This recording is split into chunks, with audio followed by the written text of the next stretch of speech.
During this video, we'll explain what's involved in a totally extraperitoneal inguinal hernia repair. This is a minimally invasive procedure to treat an inguinal hernia.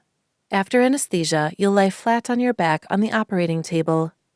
Several small incisions or cuts, each no more than an inch wide, will be made in your belly. The number and location will vary depending on your personal requirements. One of them is usually next to your navel.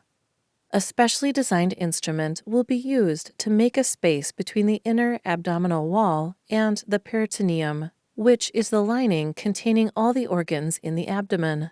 A balloon is inflated in this space to create a channel for the surgeon to reach the hernia. Next, the laparoscope, which is a high-definition camera, is inserted. The images will be projected to a monitor for the whole team to view in real time. Usually, 2 further ports are inserted through which various instruments can be passed.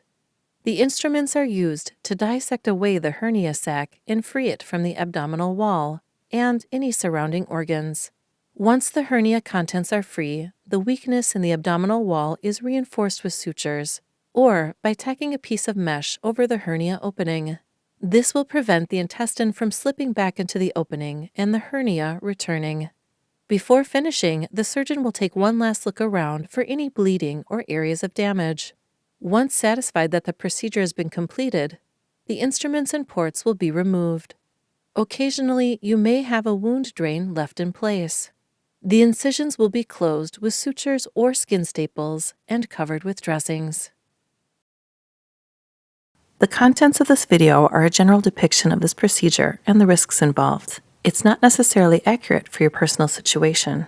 Information specific to your individual circumstances is listed in the written consent information sent to you by your healthcare team.